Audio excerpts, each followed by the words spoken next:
I never wanted to be the kind of person who cared about HOA drama. I moved into this neighborhood for peace, for the mature trees and winding sidewalks, for the smell of fresh-cut lawns on Saturday mornings. I didn't move here for confrontations. But some people, it seems, make confrontation their full-time hobby, and in our quiet cul-de-sac, that person was Karen. Yes, her name was actually Karen. Fitting, I know.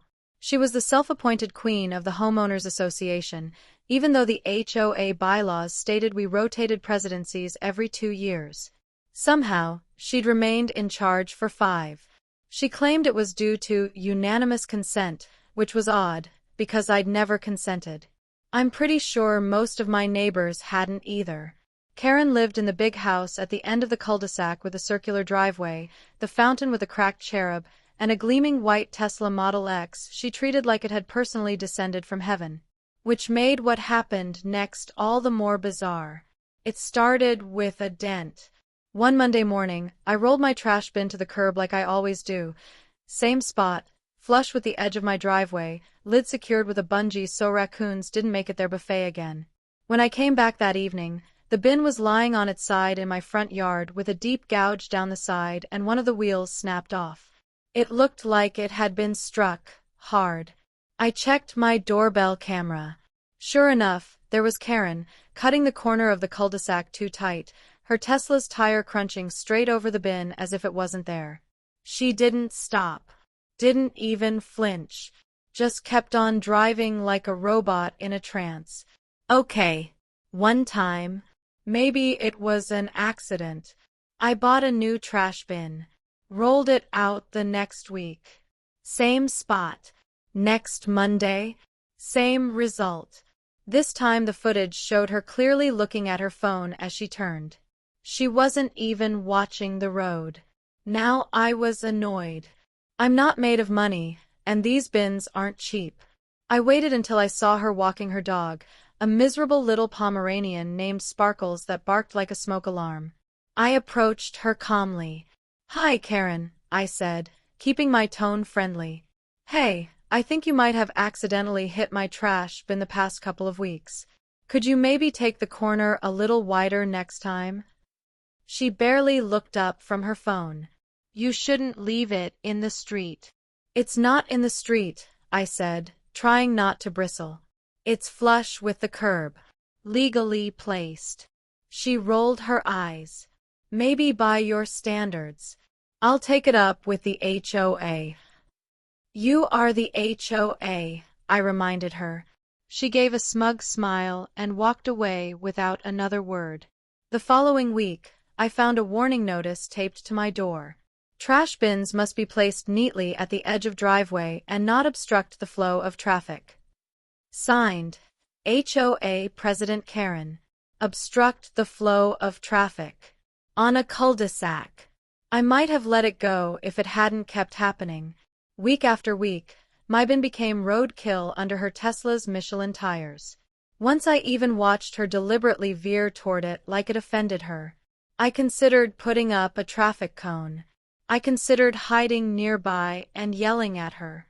I considered briefly filing a formal complaint, but she was the HOA. So instead, I got creative. And a little petty. I bought another trash bin, this time from a second-hand store. I cut out the bottom, reinforced the inside with plywood, and filled it with a carefully shaped, hand-poured concrete core. The thing weighed close to 200 pounds. From the outside, looked like any ordinary Green City bin. On the inside, a monument to passive-aggressive engineering. I placed it exactly where the previous bins had stood. Right at the edge. Legal. Neat. Straight. Then I waited. Monday morning came. At 9:03 a.m., the Tesla rounded the corner. I watched from behind the blinds. She didn't slow down. Of course not. It was part of her routine now, like brushing her teeth or terrorizing squirrels. She veered right. Her wheel clipped the front of the bin. There was a thump, louder than usual, followed by a horrible metallic crunch. I raced outside with my phone in hand, camera rolling. Karen had stopped her car halfway down the block. The front bumper was hanging askew. A headlight had popped out. There was a nasty dent above the tire well. She got out, looked at the damage in disbelief, and then glared at me like I had personally insulted her ancestors. "What did you do?" she screeched, pointing at the bin. "Oh," I said innocently. "Looks like you hit my trash can again." "This is sabotage. This is illegal." "I put my trash can in the exact same place I always do," I said, gesturing calmly. "And as per HOA guidelines, it is neatly placed, not obstructing traffic." "You filled it with concrete. Prove it." She marched over and tried to tip it over. It didn't budge.